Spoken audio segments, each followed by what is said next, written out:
Año 1487. En el corazón del Valle del Anáhuac, el sol se levanta sobre una ciudad que no conoce la modestia. Tenochtitlán respira como un organismo vivo, alimentado por el tributo y la guerra, por el sudor de los vencidos y la fe de los vencedores. Ese día no se inaugura un edificio, se inaugura un sistema. El templo mayor se alza hacia el cielo como un corazón de piedra latiendo en sincronía con el universo, un monumento a la obediencia y al sacrificio. No hay ruido de construcción, solo el murmullo expectante de miles de voces contenidas. Cada piedra del templo ha sido colocada como una palabra en una oración de sangre. Desde sus escalinatas dobles, los sacerdotes miran hacia abajo, no como hombres, sino como extensiones del Dios. A los pies de la estructura, los nobles mexicas se alinean, sus mantos de plumas recordando que incluso el lujo en este imperio sirve a la guerra. El aire huele a copal, pero debajo está el aroma inconfundible del miedo. Ahuizotl, el Tlatoani, observa desde su trono ceremonial la culminación de su legado. No es un rey que construya por piedad, sino por dominación. El templo no es un santuario, es un manifiesto. Es su carta dirigida a los rumbos del mundo, declarando que la voluntad mexica es irresistible y que su dios, Huitzilopochtli, exige no rezos, sino cuerpos. En la cima, donde el viento ruge como testigo, la piedra de sacrificio reluce con un brillo que no es metálico, es la promesa de que la sangre correrá pronto. El imperio entero observa. Los embajadores de pueblos tributarios y enemigos se mezclan en la multitud. Han venido no a celebrar, sino a medir la grandeza de su verdugo. Cada uno entiende que este espectáculo no es una ceremonia religiosa, sino la demostración de una maquinaria política que ha convertido la fe en un instrumento de control. ¿Quién puede desafiar a un poder que da a sus dioses lo que otros no se atreven a imaginar? La respuesta es inmediata: nadie. El templo mayor es una montaña humana tallada por la arrogancia divina. Nada en su diseño es casual. 2 escalinatas, 2 dioses, 2 corrientes de sangre unidas en la base, la dualidad convertida en simetría perfecta. Detrás de cada muro se oculta un mensaje codificado de supremacía. Es geometría sagrada, pero también ingeniería del miedo. Desde lejos, la pirámide parece tocar las nubes, y desde cerca, intimida con la escala de lo inalcanzable. Nadie en el continente ha visto algo así, el poder asumido como una forma física y eterna. La multitud calla cuando los tambores comienzan. Es un sonido gutural, profundo, que vibra en el estómago antes de alcanzar los oídos. Es el mismo compás que marca los sacrificios y las guerras, un ritmo que recuerda que, aquí, el tiempo se mide en vidas. El sol ya está en su cenit cuando la primera columna de humo asciende. No es fuego todavía, es la respiración del monstruo que están a punto de despertar. Y ese monstruo tiene nombre, forma y hambre. Un silencio denso cae sobre el recinto sagrado. El aire se vuelve pesado, casi sólido.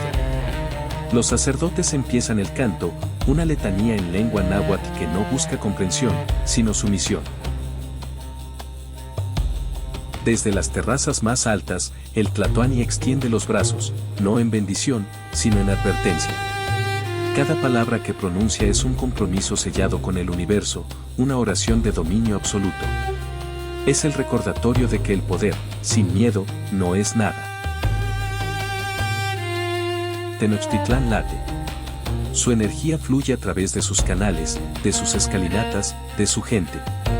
Cada artesano, cada guerrero, cada esclavo contribuido por un reino vasallo ha aportado algo a este momento. No hay inocentes en esta ciudad. Todos, de alguna manera, han puesto una piedra, una cuerda o una cabeza en el altar de la ambición. La construcción del templo mayor no fue un esfuerzo espiritual, sino una hazaña de explotación perfectamente calculada. Se ha edificado con la misma lógica de un ejército, sin espacio para la compasión ni para el error. En el zócalo, Frente al templo, los prisioneros desfilan. Sus rostros vacíos son un anticipo de lo que vendrá. No saben que su presencia inaugura un nuevo capítulo en la historia de la crueldad humana. Cada paso que dan es un eco hacia el futuro, una declaración sin palabras. El imperio mexica ha convertido la muerte en arte estatal. Desde los balcones cercanos, los emisarios de los pueblos sometidos anotan mentalmente cada gesto, cada símbolo. Saben que de este evento depende su supervivencia o su extinción. Los sacerdotes adornados con oro y plumas se alinean en los escalones. Las armas de obsidiana centellean, reflejando la luz del mediodía como si fueran relámpagos contenidos. No hay duda, no hay temblor, solo una eficiencia ritual que roza lo mecánico. La religión, en este momento, ha dejado de ser mística y se ha transformado en industria. Y al frente de esa industria está Ahuizotl, el monarca que ha entendido que gobernar es aterrorizar con método. En el pico de la pirámide, el viento sopla con la fuerza de la tempestad. Los sacerdotes elevan los brazos al cielo invocando a Huitzilopochtli, el dios solar que solo despierta con el aroma del sacrificio. El sol, ajeno a los crímenes de los hombres, contempla indiferente el panorama. Debajo, la ciudad entera parece contener la respiración. Cada ciudadano comprende que lo imposible está a punto de materializarse. No es una ofrenda, es una declaración de guerra al mundo entero. El primer sacrificio inaugura una era. La cuchilla de obsidiana brilla, desciende y se hunde. El corazón extraído aún late, bombeando vida que se disuelve en el aire caliente. Un rugido colectivo recorre la plaza. Es el nacimiento de una liturgia que ya no pertenece a los dioses, sino a los hombres. A partir de ese instante, el templo mayor deja de ser de piedra. Se convierte en un cuerpo vivo, que late, exhala humo y bebe sangre. Una criatura alimentada por el propósito de demostrar que el poder puede ser tan tangible como el miedo. Desde la distancia, los mensajeros de regiones sometidas contemplan la escena y entienden su destino. No hay negociación posible con un imperio que convierte la muerte en espectáculo. El mensaje es claro, tallado en el aire: esto no es una celebración, es una advertencia. Quien no se desafiará a Huizotl se enfrentará no solo a su ejército, sino a su maquinaria de fe. La sangre no se ofrece al cielo, se ofrece al orden. El día termina lentamente. El sol cae sobre las aguas del lago como una moneda hundiéndose en la historia. Pero la ciudad no duerme. Los tambores no calan. Y el humo que emana del templo mayor se transforma en la señal de que esta es solo la primera jornada de un sacrificio que desafiará toda lógica humana. La piedra respira. La multitud observa. Y el poder absoluto, encarnado en esa pirámide, ya ha comenzado a cobrar su precio. Ahuizotl no sacrifica para honrar a los dioses, sacrifica para gobernar sin oposición. En un imperio donde cada aliado es un futuro enemigo y cada enemigo una oportunidad de conquista, el miedo es la única moneda estable. El sacrificio masivo no es devoción, es política en su forma más pura, el lenguaje que todos comprenden sin traducción. Lo que otros llaman barbarie, él lo entiende como la versión suprema de la diplomacia, aquella que no requiere palabras. En los códices se habla del evento como celebración, pero lo fue del dominio absoluto. El Tlatoani conocía las grietas de su imperio, rebeliones latentes, rivalidades entre ciudades tributarias, amenazas externas que olían debilidad. Por eso el templo mayor debía brillar no como monumento al pasado, sino como anuncio del futuro. La sangre de los prisioneros no era ofrenda al cielo, era carta de advertencia a la tierra. ¿Qué poder no teme ser olvidado? Ahuizotl comprendía que el recuerdo es la forma más duradera del gobierno. La propaganda imperial no dependía de mensajeros, sino de rumores, el eco de miles de corazones arrancados resonando a lo largo de los caminos de Mesoamérica. Cada testigo convertido en narrador involuntario. Cada acto de horror reproducido boca a boca hasta volverse mito, y cada mito consolidando el poder del Tlatoani. Nada fue improvisado. Los preparativos duraron meses, los cálculos de logística se hicieron como para una campaña militar. Los sacrificios se distribuyeron por turnos, los oficiantes se relevaban para evitar el desfallecimiento, los cuerpos se apilaban en puntos designados. No se trataba de un rito desbordado por la locura, sino de un sistema perfectamente controlado. El mensaje era tan aterrador porque era metódico. El Tlatoani sabía que un acto de terror desorganizado pierde su valor simbólico. Por eso, cada aspecto debía obedecer una proporción divina: número de víctimas, duración del ritual, ritmo de los tambores, cadencia de los cantos. En una cultura donde lo sagrado y lo político eran una sola herida, el cálculo era el nuevo dios. Ahuizotl no ofrece sacrificios a los dioses, los ofrece al orden. Y el orden en su mundo significa obediencia y sangre. Para los enemigos del imperio, el evento fue una advertencia ceremonial. Desde Tlaxcala hasta Michoacán, los rumores viajaron más rápido que las caravanas: 80,000 cuerpos, días, un templo que nunca se enfrió. Nadie podía confirmar las cifras, pero tampoco podían desmentirlas, y eso era suficiente. El mismo mito cumplía la función del ejército: invadir la mente de los adversarios antes de que la guerra empiece. Los prisioneros sacrificados no eran anónimos, eran trofeos vivientes de campañas pasadas. Cada uno representaba un pueblo sometido, y su muerte era la reafirmación pública del contrato imperial: obediencia o aniquilación. Los vasallos vieron en el sacrificio una lección, los enemigos, un espejo. Ahuizotl no necesitaba conquistar más territorios, bastaba con mostrar que podía borrar a todo un pueblo en el tiempo que tarda el sol en recorrer el cielo.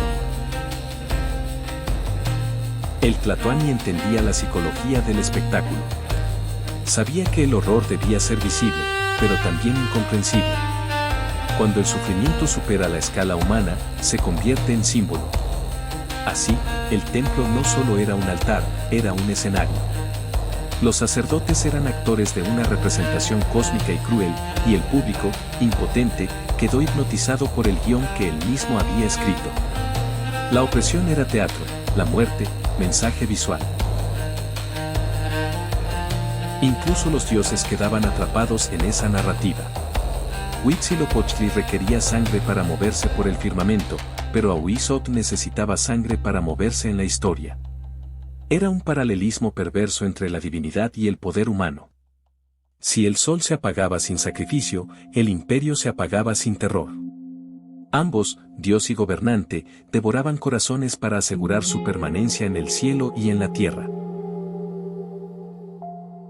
En los palacios, los consejeros susurraban que el Tlatoani había superado toda medida.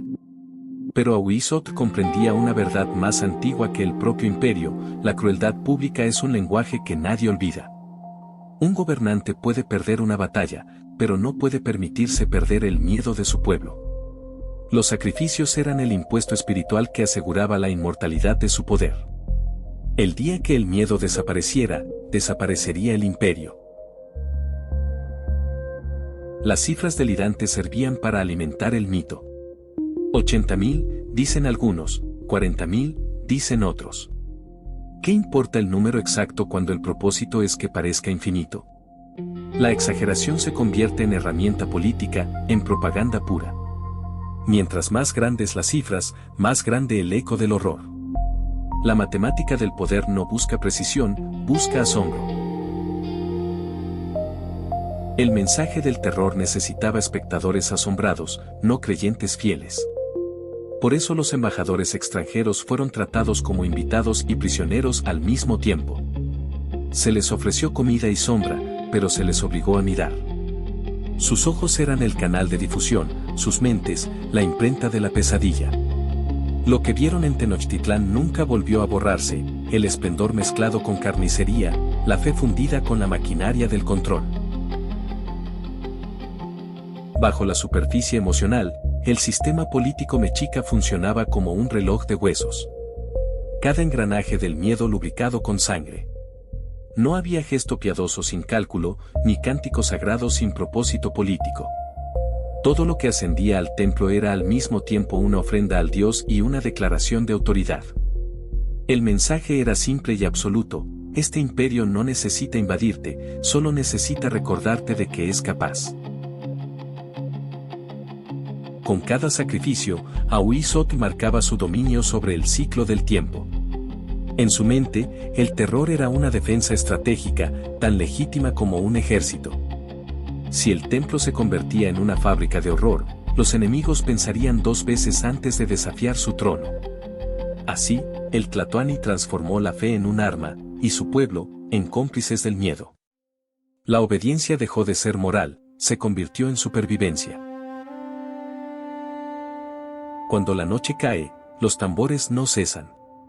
Las antorchas iluminan los escalones manchados, y el humo cubre la luna como un velo de hierro. Nadie habla, todos escuchan el eco de su propia respiración. El mensaje ha sido entregado, pero el miedo no se disipa, queda suspendido en el aire, invisible pero permanente, como una maldición firmada con sangre imperial. Ahuizotl no solo ha demostrado su poder, ha demostrado que el terror, bien administrado, puede durar más que cualquier templo o dinastía. Día 1, 20.000.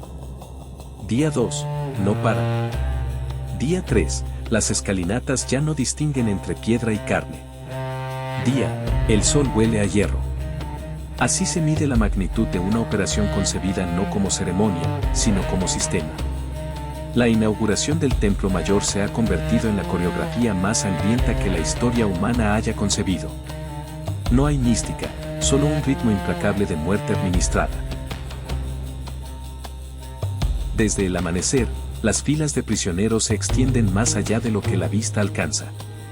Cuerpos encadenados, marchan en silencio hacia el punto donde terminan los mortales y comienzan los dioses. Cientos de guardianes controlan el flujo como si dirigieran una procesión militar. Nadie grita. Nadie corre. La resignación suena más fuerte que los tambores. Cada paso que avanza es una confesión muda. Los sacerdotes están listos. No son 3 ni 30, son cientos, organizados en turnos para que la fatiga no frene la producción. Cada uno domina su función con la precisión de un artesano experimentado. Uno sostiene el cuerpo, otro abre, el tercero arranca el corazón, el cuarto lo ofrece al sol. La cadena se repite como un canto aprendido desde el inicio del mundo. La fe se ha mecanizado. Los cuchillos de obsidiana se desgastan rápido. La piedra cortante, afilada como la venganza, necesita ser reemplazada constantemente. En la base del templo, muchachos sin rango pulen nuevas hojas con arena y agua, apilándolas como municiones. Ningún arma puede detener el flujo, el sacrificio no admite pausas. Si un sacerdote cae, otro toma su lugar. La eficiencia se mide en cadáveres por minuto. Los cuerpos se deslizan por las escaleras como ríos tibios, arrastrados hacia fosas que ya no tienen fondo. Las losas se vuelven resbaladizas, y los ayudantes caminan sobre las víctimas anteriores sin distinguir entre piedra y carne. El templo no es un santuario, es una fábrica. Una máquina que consume materia humana para generar miedo. No hay plegarias, solo engranajes. Y cada engranaje es un corazón todavía tibio. Las filas no terminan. Atlachinoyi, el fuego y el agua sagrada, cubren el recinto mientras el humo asciende en espirales negras. Desde las plataformas superiores, el espectáculo es casi abstracto, un flujo infinito de figuras que suben, se transforman, caen. Los cronistas no sabrán nunca el número exacto, porque contar sería una blasfemia ante la magnitud del horror. Día 1, 20.000. Día 2, no paran. Los sacerdotes trabajan en silencio, con los brazos entumecidos, el rostro cubierto de flecos empapados. El calor hace hervir el aire. El esfuerzo físico es insoportable, pero la voluntad está reforzada por el dogma. En Tenochtitlán, la fe no libera, recluta. Y esos hombres, transformados en los operarios del sacrificio, ya no sienten cansancio ni culpa. El templo no les pide alma, solo precisión. El olor domina la ciudad. Un perfume grotesco de copal, sangre y humo vela la conciencia colectiva. Las aves carroñeras danzan sobre el aire caliente, los perros liberados de los barrios periféricos se acercan a los canales. Nadie interviene. La muerte se ha convertido en un evento social. Las madres observan con sus hijos desde la distancia, enseñándoles el significado de la obediencia. Así se perpetúa una cultura, no a través del amor, sino del temor. A medida que avanza el segundo día, las manos de los sacerdotes tiemblan. No de culpa, sino de agotamiento muscular. Sus túnicas se endurecen, rígidas por la sangre seca, y la piel se les irrita por el roce continuo con los cuerpos tibios. Pero no se detienen. Saben que si el flujo se quiebra, el equilibrio cósmico se rompe. Cada víctima no es un individuo, es una palabra en el lenguaje con que los dioses entienden el universo. Un idioma brutal sostenido sobre la disciplina. Los asistentes a pie de templo organizan los restos con una frialdad que no admite humanidad. Separan brazos de torsos, coronas de cabellos, corazones de órganos inútiles. Lo que el dios rechaza, el imperio recicla. Los huesos se limpian, los cráneos se reservan para empalmar en el Tzompantli. Es el archivo tangible de la victoria, una contabilidad macabra. Ni la muerte escapa del orden administrativo del poder. La logística del sacrificio es el espejo perfecto del orden imperial. Cada calpulli tiene su función, cada grupo su tarea, cada error su castigo. Auizot supervisa desde las terrazas, inmutable. No observa un ritual, observa una demostración de fuerza. Su mente ve una pirámide funcionando como un ejército, una maquinaria viva de dominación. Ha logrado lo imposible, convertir la fe en producción masiva de obediencia. Día 3. Las escaleras están saturadas.